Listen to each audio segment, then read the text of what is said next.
You're funny. I'd probably give it a 9.5. I don't know. I would like to see him land on his feet for a perfect 10, but it's a great effort. I'm going to be completely honest here. I'm tired of being disrespected. So there was no question I was going to play this year. We are now the Las Vegas Raiders.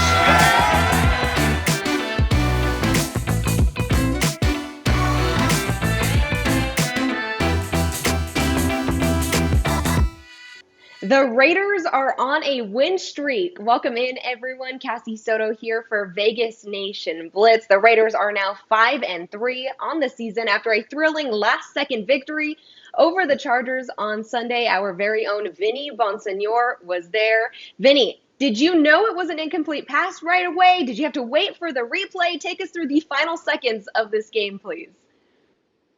No doubt I had to wait. From our vantage point, it looked like a touchdown. From the first 5 or 6 replays that I saw, it looked like a touchdown, but there was one angle that clearly showed it was a incomplete pass. And it was interesting, if you watch Isaiah Johnson, who made the big play, the Raiders' second-year cornerback, he came up, signaling incomplete pass right from the get-go. And I ended up talking to him about that, and he knew because he felt the ball jar loose as he got his hand on it, was able to jar it loose. He goes, so I knew.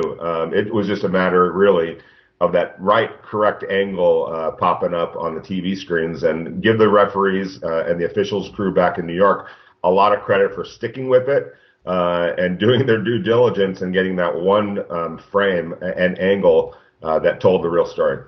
Yeah, well, you mentioned Isaiah Johnson there. John Gruden said that he earned a well-deserved game ball after being baptized into the NFL. Vinny, how huge was Isaiah for this game after a really tough week for him personally? Yeah, and he lost a good friend middle of the week, a friend of his from the University of Houston, so he had that on his heart and his mind. And he told me, he's like, look, I don't want to try to be psychic or anything like that. He goes, but I had an inkling all week long that something weird was going to happen on Sunday. He goes, I had no idea I was going to play that much or as early as I got into the game. But he goes, I was mentally prepared. I always try to be mentally prepared and ready to go no matter when the numbers called. But after everything that went on this week or this last week and the feeling that he just had an extra sense that something's coming my way today, and I need to be prepared for it, and he certainly was. Yeah, well, there's a lot of people to praise for this win, Vinny, Isaiah Johnson obviously being one of them, but how much credit do you have to give this offensive line? They've been patchworked and duct taped together all season long, it feels. How much credit do you give these guys? Well, a lot, because it can be disastrous, when you're missing key members of your offensive line and multiple players at multiple positions, you leave yourself vulnerable, and specifically your quarterback and your offense. And so you got to give Denzel Good, you got to give Sam Young, you have to give Brandon Parker a whole lot of credit, because they're the guys that are manning those open spots left by starters who are hurt or sick. In the case of Trent Brown, to be able to hold down the fort. They're not starting caliber players, necessarily. There's a reason for that, but they're on the 53-man roster. They're expected to produce, and they have, and at multiple positions. At the drop of a dime sometimes during the course of games when they're standing on the sidelines and, hey, it's your turn, much like Isaiah Johnson did. And they've delivered, and they certainly did on Sunday. It was an overly great game by the offensive line, but they did enough to give Derek Carr and that offense an opportunity. Halfway through the season, Vinny, it should be an exciting second half. Thank you so much. You got it, Cassie. In other NFL news, Washington quarterback Kyle Allen will miss the remainder of the season after dislocating and fracturing his ankle Sunday against the Giants. Pittsburgh Steelers tight end Vance McDonald was placed on the reserve COVID-19 list after testing positive for the coronavirus. And the Carolina Panthers said running back Christian McCaffrey is day-to-day after injuring his shoulder Sunday against the Kansas City Chiefs. For the latest in Raiders social media, let's go ahead and bring in Las Vegas Review-Journal sports journalist Leandre Fox. Leandre, let's first start with a Raiders injury update from one of the players themselves. Fullback Alec Ingold went full Remember the Titans, hospital bed, cheering on his team, getting the victory. Full remember the Titans. Alec Ingold in there cheering on the Raiders to a victory. Yeah, we know Alec Ingold left the game with a rib injury, but from that picture, he looks to be okay. He's getting some x-rays, so we'll see what happens there with that injury. Well, let's move on now. The Raiders obviously celebrating a huge win over the Chargers, but what everybody's talking about from this game, Dre, is Derek Carr using his legs to get a really big first down for his team, and he showed off some vertical skills while doing so. I don't know if I would call that his vertical skills. Like, he obviously dove forward, made a big-time play in the middle of the game, and I'm kind of confused as to why everyone thought he was going upper, or like how they were saying he was hurdling. I don't really think that's a hurdle. He just kind of dove out there. It was still a really big play at a really big moment, but I think everyone got a little too carried away with thinking he's really good at that basketball game. Well, of course, that was the topic of discussion afterwards. We talked about it in the post-game press conference. He was asked about his basketball skills and asked if he could dunk. Here's what he had to say. Can I dunk? Yeah, the podcasters asked that question today. I could dunk off vert, straight up. What? The fact that's a question is kind of offensive to me. Ask Khalil Mack. He's seen me do it straight off the ground, no running start. I can go up there and dunk the ball. You give me a running start, I tell my guys whenever we play basketball, just throw it up by the rim. I'll find it. Well, Dre, you don't know, like you said, you don't know why we're talking about his vert, but he says, I can dunk straight up off vert, no questions asked. What do you think about that? There's no question that Derek Carr is a supreme athlete. Obviously, he's an NFL quarterback, a starting NFL quarterback at that. So there's no question that he's a supreme athlete. Dunking off vert, I don't know about all that. He said, ask Khalil Mack. I'm not sure. I think you asked Khalil Mack yourself. I don't think he's responded. I don't know if he's trying not to embarrass Derek Carr, if he's saving him, or if there's actual video out there of Derek Carr actually rising up and dunking on Khalil Mack, and he just doesn't want to expose himself in that way. I don't know. Well, the video that we're showing here shows Derek Carr dunking in the slides. He's really proud about doing that in slides. But I have to ask, does this look like a regulation hoop here? That remains to be determined. There's a lot of things that we need to piece together here. This is a mystery. This is an investigative report that somebody from the Review Journal needs to do. We need to get him under a regulation hoop and see if he can really do that in the slides again off vert. Because I don't really buy it. He's a really good football player. There's no doubt about that. Basketball, I don't know. Derek Carr, let's stick to football here, man. Dre, thank you so much as always. Thanks, guys. We are going to take a quick break, but we will be right back with more. Stay with us.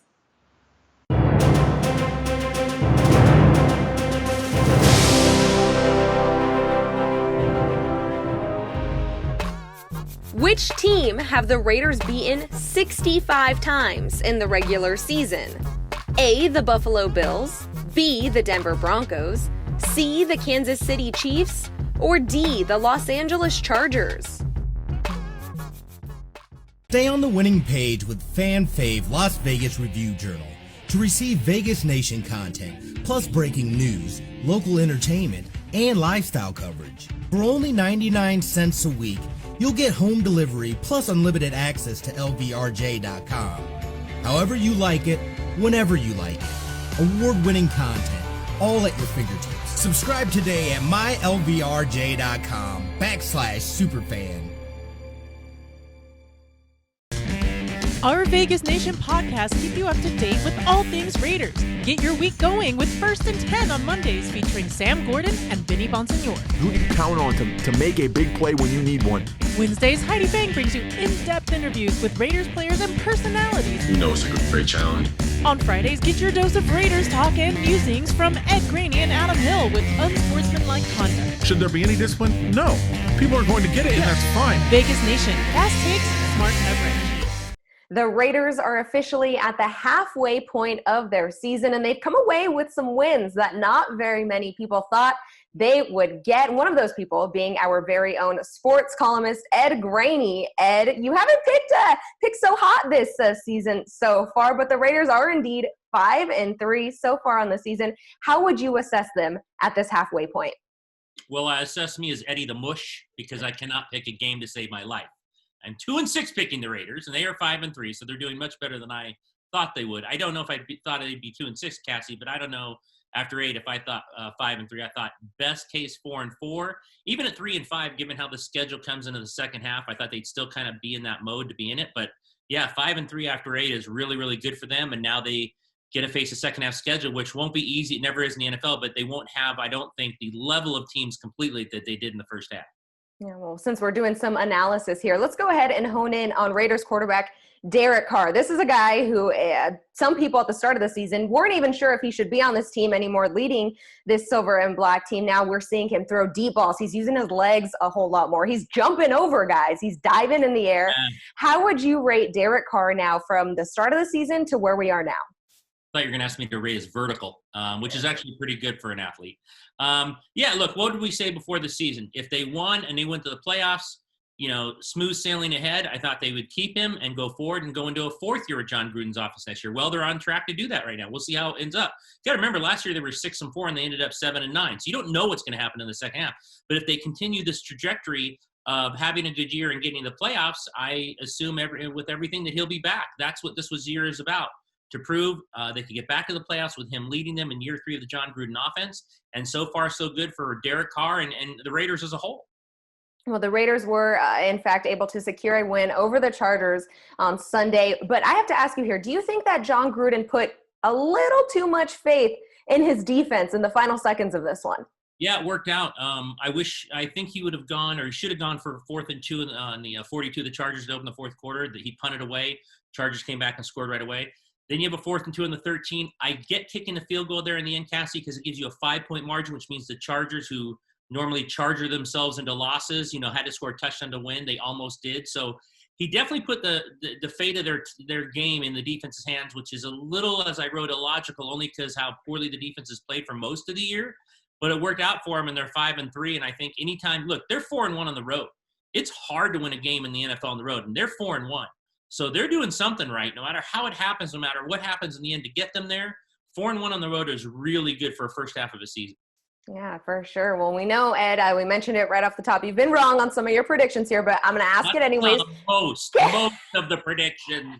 Can you please give us your prediction? I don't know, maybe just switch over what you were going to say originally for this Sunday's game versus the Broncos. God, Raider fans don't want to hear this, but I think they're going to win. Broncos coming to town, another AFC West game. They're another team that have found ways to lose, but again, they have good young receivers. They have, we know about some of their play on defense. They have a hammer of a running back. Drew Lock can throw. He when he wants to make passes, he can make passes. But it's I think it opened 4.5 at the books. A little preview to the hot takes of which is getting colder and colder as we go on in the season for our Sunday show. I will be picking the Raiders to win this week, and I apologize in advance to all Las Vegas Raider fans.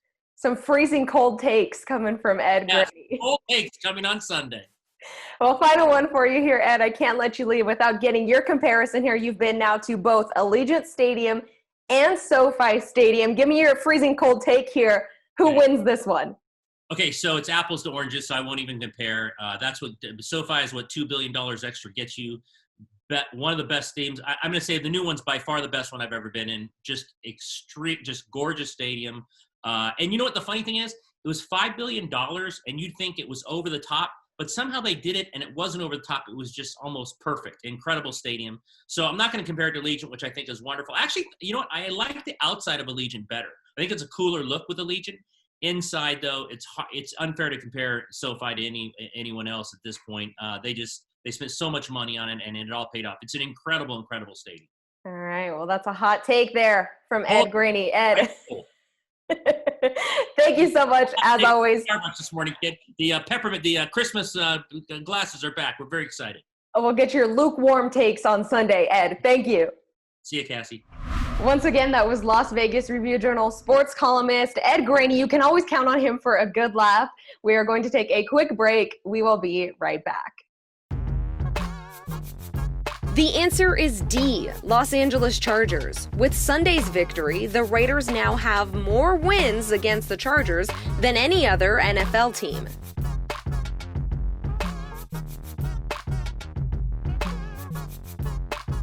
Welcome back to the Vegas Nation Blitz. It's your podcast host here, Heidi Fang, and I'm joined with our NFL writer, Adam Hill, and we're here to break down the AFC West for you. Lots of movement right now at the top of that division. Chiefs still holding strong, Adam, but what else can we look forward to as this second half of the season continues? Yeah, really right at the top is the Chiefs, and we kind of expected them to be the favorites. They are establishing themselves as the favorite. They are the dominant team in this division, but the Raiders are kind of separating themselves as the second best team here in the division.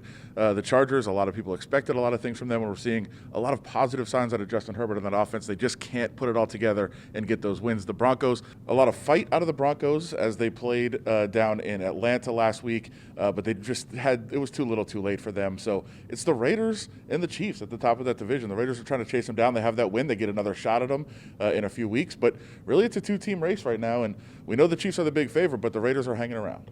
All right, so things getting interesting here in the AFC West. What are we looking forward to on the docket for next week? The Chiefs have a bye, but the rest of the division. Yeah, the Chiefs may have been looking forward to that bye last week. We didn't see a whole lot of dominance out of them early against Carolina. Carolina stayed right in the game. They had a chance to even win the game late. So I think the Chiefs are going to enjoy that bye week. That will be a good time for them. And we're seeing the Chargers go down to Miami, a suddenly surging Dolphins team. Tua had a really, really good game after kind of not doing a whole lot in his debut. So they're excited about what's going on in Miami. We'll see what can happen in that game. And then the Broncos and the Raiders, of course, in Allegiant Stadium, heated rivals, first time in Las Vegas that they get to play. Great stuff, Adam. All right, now, everybody, stay tuned as we take a look here at one of the Raider greats. That'd be defensive end Howie Long as we flash back here on a moment in history. Drafted from Villanova by the Raiders in the second round of the 1981 NFL Draft, Howie Long was one of few players who spent his entire career with the franchise. In the 13 seasons Long played for the Raiders, the heavy hitter recorded 84 sacks, not including 7.5 sacks he secured in his first season playing before the sack became an official NFL statistic. 2 years into his career as a Raider, Long recorded 13 sacks in a single season, which ended up being his career high. Known for his uppercut-like rip move, Long was a leader on the defense when the team won Super Bowl 18 over the Washington Redskins. Washington went into the game as a 3-point favorite. The Raiders' defense held them to 90 yards on the ground in 30-plus carries. They would only score 9 points to the Raiders' 38. En route to the Super Bowl, the Raiders' defense held their other two opponents to a combined total of 24 points. Long had another solid campaign in 1985. In that season, he won several honors for Defensive Lineman of the Year from various organizations. While the Raiders would not win another Super Bowl while Long was there, he was inducted into the Hall of Fame just 7 years after retiring. As for financial security, Long landed a series of acting roles from films to commercials, authored Football for Dummies, and became an analyst for Fox Sports shortly after his football career ended. Two of Howie Long's sons also had careers in the NFL. And that'll do it for this moment in Raiders history. We'll be back next week. Stay on the winning page with Fan Fave Las Vegas Review Journal to receive Vegas Nation content, plus breaking news, local entertainment, and lifestyle coverage. For only 99 cents a week, you'll get home delivery plus unlimited access to lvrj.com. However you like it, whenever you like it. Award-winning content, all at your fingertips. Subscribe today at mylvrj.com/superfan. Our Vegas Nation podcast keep you up to date with all things Raiders. Get your week going with First and 10 on Mondays featuring Sam Gordon and Vinny Bonsignore. Who you can count on to make a big play when you need one. Wednesdays, Heidi Fang brings you in-depth interviews with Raiders players and personalities. You know it's a great challenge. On Fridays, get your dose of Raiders talk and musings from Ed Graney and Adam Hill with unsportsmanlike conduct. Should there be any discipline? No. People are going to get it, and that's fine. Vegas Nation, fast takes, smart coverage. Thanks so much for hanging out with us here on Vegas Nation Blitz. I'm your host, Cassie Soto, alongside sports writer for the Las Vegas Review Journal, Sam Gordon. Every Sunday, Sam does an awesome segment for us called Sam Has Numbers for Vegas Nation Game Day. So today, let's go ahead and ask him about some numbers. Sam, we are halfway through the season. How are the numbers looking for this 5-3 Raiders team?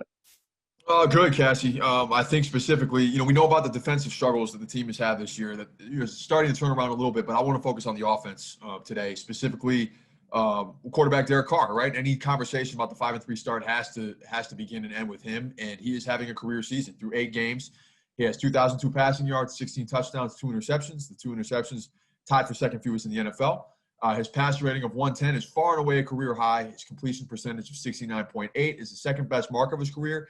And he's throwing the ball downfield more, right? The eye test kind of the stats back up what we see when we watch the games is averaging 7.6 intended air yards per attempt, meaning that, he's throwing more aggressively on an average basis. That's up from 6.6 last year. And he's also on target. The accuracy is there. He's on target with 80.5% of his throws this year. That's according to Pro Football Reference over the first half of the season. That's the sixth best mark in the league, ahead of guys like Aaron Rodgers, Patrick Mahomes, Tom Brady. So anytime you're ahead of guys like that, you're doing something right. He's been absolutely fantastic this year, no doubt about it. But it's also important we credit the play of the offensive line. We know that's a makeshift unit with the injuries to Richie Incognito and Trent Brown. Colton Miller, the left tackle, missed the first game of his career last week against the Chargers. But the unit still finds a way to protect Carr. He's only been pressured on 17.8% of his dropbacks per data aggregated, again, by Pro Football Focus. That rate is the 8th lowest in the NFL. And that's, again, with a revolving door of offensive linemen without the continuity they thought they would have at the beginning of the season. So that's huge. I think there's a lot of synergy there between Derek Carr and his offensive line. They're playing at an elite level, which is allowing him to shine in his elite play. Again, elite. I say that he's been at elite level this year. That's a big reason the Raiders are 5-3 this year. Yeah, well, the Raiders obviously got that big, thrilling win over the Chargers on Sunday. Now another AFC West rival coming into town here in Las Vegas. The Raiders will host the Broncos. Can you give us a preview of some of the numbers there, Sam? Yeah, sure, Cassie. Just while we're talking about quarterback play and, Derek Carr and how great he's been, I think we got to look at the other end of the spectrum, and that's with Drew Lock, right? He's been up and down his first full year as a starter. He has a comeback win against the Chargers, and then you go out and lose on the road to an Atlanta Falcons team that isn't very good. So with Drew Lock, I think his big issue, the arm strength is there, the mobility, but it's the accuracy, right? Where Derek Carr is really accurate, Drew Lock has struggled with that. He's 32nd among 33 qualified quarterbacks in on-target throws, with a mere 65.9% of his throws accurately reaching their intended target. And as a result, he's only completing 56.5% of his passes. Again, that's 33rd among qualified quarterbacks. So you have Derek Carr, super accurate, taking care of the ball, making the right plays, right, making the accurate throws, and then Drew Lock. So if the Raiders can force him to beat them from the pocket, he hasn't proven he can do that on a consistent basis. So we'll see what they do defensively with their game plan against him, but those are a little bit of numbers to look at going into Sunday. Okay, but the real question there is who wins in a dance and rap battle? Is it Drew Lock or Derek Carr? Because we know that Drew Lock's got a hidden talent there. Yeah, Drew Lock might win at the dance battle, but I think that's part of the problem when it comes to the franchise quarterback. Derek Carr, pure professional, and Drew Lock still kind of figuring himself out and finding himself in this league. So, all right, Sam. Can't wait for the dance moves. Yeah. We'll see what happens on Sunday, Sam. Thank you so much as always. I appreciate you having me. That'll do it for another episode of Vegas Nation Blitz. We hope you've enjoyed our fast takes and smart coverage so far this season, but there is still so much more to come. We hope you are joining us every Sunday at 9 a.m. for Vegas Nation Game Day, which is airing live on Cox Your View Channel 14. We're also streaming live on our Vegas Nation Facebook page, reviewjournal.com, vegasnation.com, Review Journal YouTube page. Anywhere you can catch a stream, you can find us.